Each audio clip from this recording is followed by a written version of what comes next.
I have raised the issue of bails with His Lordship the Chief Justice, and I have banned the issue of police bonds.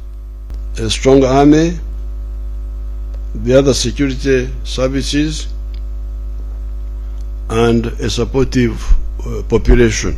You, for instance, remember when the ADF terrorists came from Congo, killed the children of Rubiraha Secondary School, killed 2 tourists and a Ugandan, entered Chibale Forest National Park, and started killing a few people around the forest.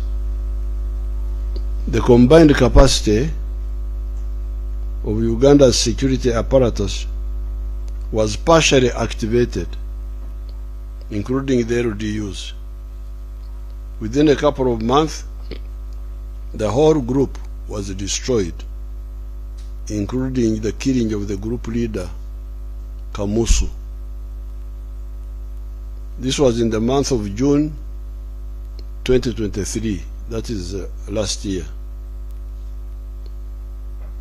The same was the case when in the year 2021,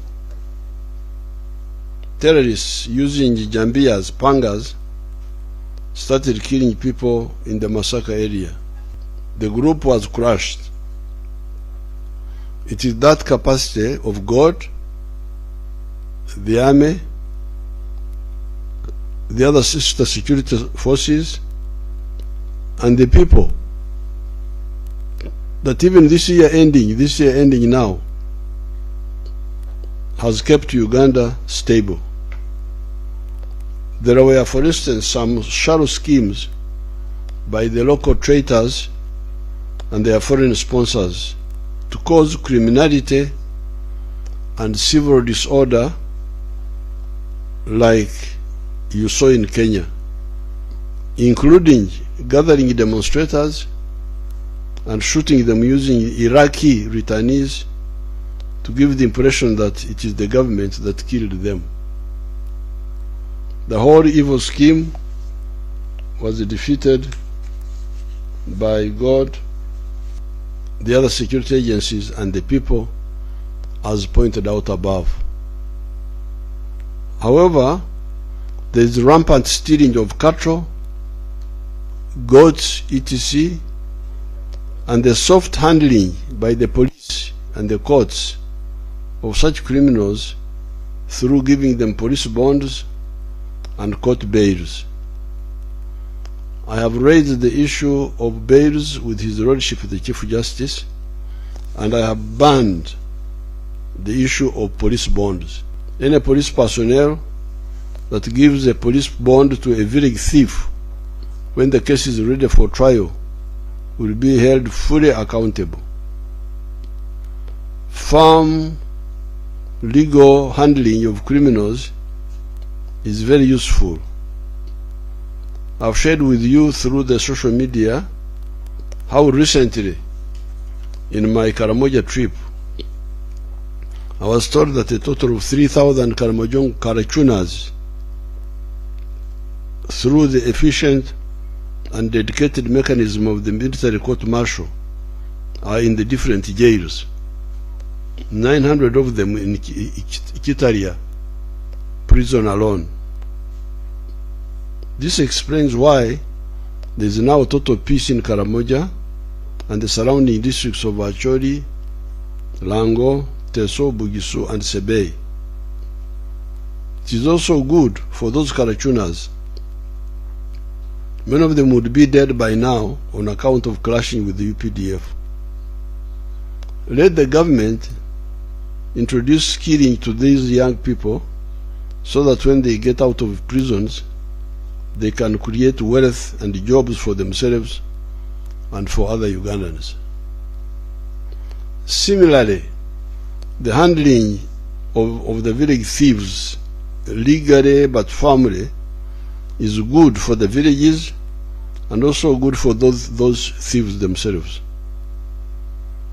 I recently got a report from an attendant of the advanced military course of the National Defense College in Jeru, following their field research.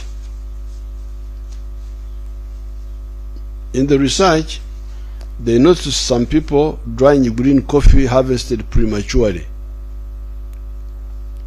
When they inquired, they were told by the Wananchi that Nibatangatangana is a Nyankwere word which means to compete with some other people as to who would do something first. Nibatangatangana. With the marijuana smoking youth that idle in the trading centers doing nothing and then steal people's coffee at night. What are the other DCs doing? Why do they not engage these youth to direct their efforts towards honest work? How about the police?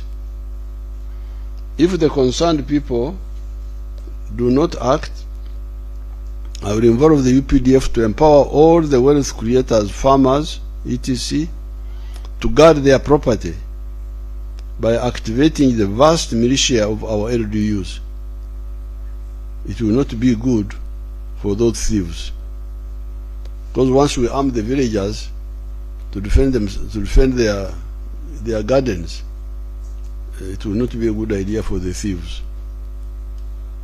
This harvesting of immature coffee will affect the quality of our coffee internationally. It's not acceptable. I congratulate the Ugandans on the good coffee prices. This is because of the drought problems in Brazil, Vietnam, and other coffee-growing countries. It also confirms the correctness of the NRM strategy of its 1996 manifesto of the 4 acres model and 7 activities. This was 1 acre for colonial coffee, 1 acre for fruits, mangoes, oranges, pineapples, apples or grapes, 1 acre for pasture for dairy cattle, 1 acre for food crops, bananas, cassava, emondi, Irish potatoes, etc., and poultry for eggs and piggery in the backyard, a kanyima, a manju, as well as fish farming at the edge of the wetlands. This was the medicine for people who had fragmented the land so badly that they now had only 4 acres or less. When we made these recommendations,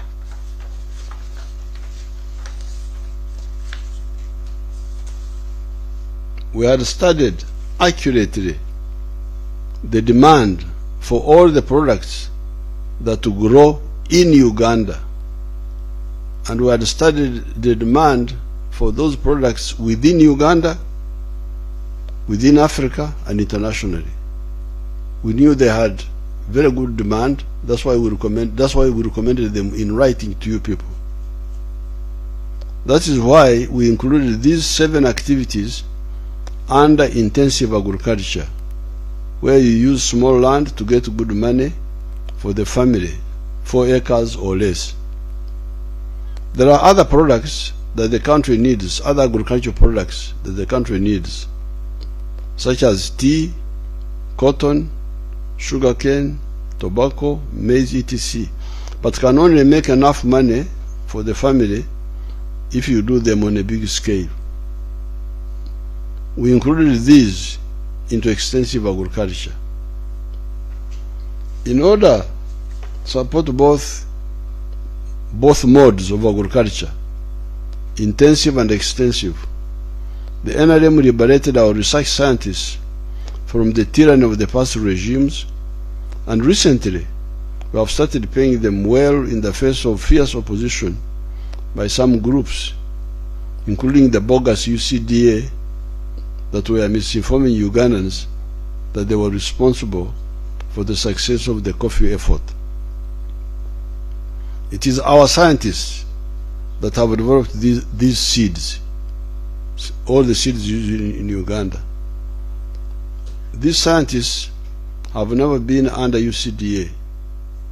Moreover, Operation Wealth Creation distributed more coffee seedlings than the corrupt UCDA. When I involved Operation Wealth Creation in the seed distribution in 2013, our production of coffee was 2.7 million bags. It is now 9 million bags because of Operation Wealth Creation. However, we do not only talk about coffee. We do not want kaichokomba, baganda kweli tokongoja, walking on one leg like the children do when they are playing. We don't want to say you do coffee, coffee, coffee, coffee only. No, that is kongoja. That is walking on one leg. It's good that the coffee prices are high because of the shortage in the world, but to be on the safe side, to be like the wise man who built on the firm foundation instead of building in the sand, we should have a broader base for the family activities, which is much safer. That's why we talk of the 7 activities for the small scale. And if you have got bigger land, you can do the bigger range of the products, including the ones for extensive farming, like the cotton and so on. We are now adding irrigation in order to increase the yield and stability of crops and livestock production. A blueprint for irrigation will be unveiled to the whole country. It is not only coffee that has done well.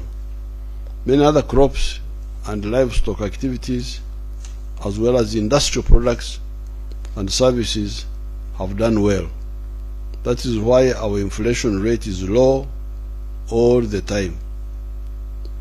In spite of peace and a robust economy, even when we have not done all that we intend to do, this year has also brought some misery on account of natural disasters.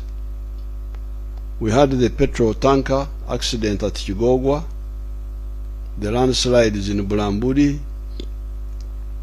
the floods in Kasese, River Nyamugasani, Kitezi, landslides, etc. This is regrettable, especially when most of it is avoidable. Avoidable how? Do not live or build in a vulnerable area. Do not live or build in a vulnerable area. Why do you build in a wetland? Why do you build on a wetland? Don't you know that one day that house will be swept away by the water? Why do you build on a steep slope that is sharper than 30 degrees? We told you this long ago. Don't build on a steep slope which is 30 degrees, which is more than 30 degrees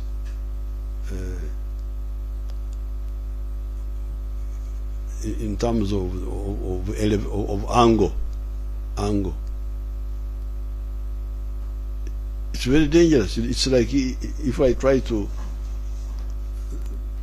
sit on that wall there, what am I trying to do? People sit on the ground like where I'm sitting now, but if I try to hang there, what science am I following? Why do you build in the flood plains of the rivers? There are areas where the rivers will flood when it rains. Why do you build there? The forest, the papyrus, ebitogo, ebifunjo, the swamp grass, ebigugu, Cyperium latifolia, are God's breaks. Ebiziiza oba mu Luganda bakiyita batya? Ebiziiza. Ebinyankole call it ebiziiza. So God has put natural breaks on water. The forests, when it rains in the forest, first of all the trees break the raindrops, because those raindrops can be very strong. You fellows who have never been in the rain, you may not know. Some of the raindrops are very strong. If it hits you, it's like a stone. So if it hits the ground, it causes directly. It causes the soil to jump, erosion. But if it first hits the leaves of the trees, it breaks. It's no longer, it doesn't go down to the ground direct. And then in the forest, because of the leaves which drop down, it is like a mattress. So like a mattress. If it rains, it doesn't fall. Instead of like raindrops falling on cement like here, it falls on soft ground full of leaves, and the water is slowed down now. So the papyrus, the swamps, are God's breaks, ebiziiza, and ropes. So there are two things, ebiziiza and ropes, emugwa, emugoye. The forest, the swamp, the papyrus are doing two things. God used them to do two things: slow down the water, act as brakes. Number two, the forests hold the soil.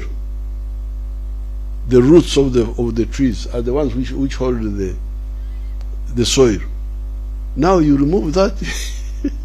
If you don't tie the millet esasika, it spreads out.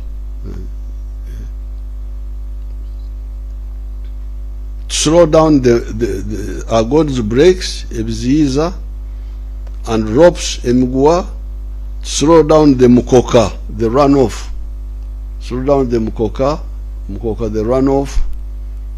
Umutunga, alele, in our language of the north. And also to hold the soils, especially in the steep areas, to hold the soils, the roots. Why would reasonable people not see this? In Ntungamo, where I was born, we were surrounded by hills and wetlands. We respected the whole environment. You could not get somebody going into the swamp to cultivate there. You couldn't. It was almost zero. Who promoted the culture of okunyoma, God's plans? Okunyoma is ignore, look down upon. Yes, sir. Is it ignore? Back to the book of Genesis, where God commanded that let the dry land be separated from the water.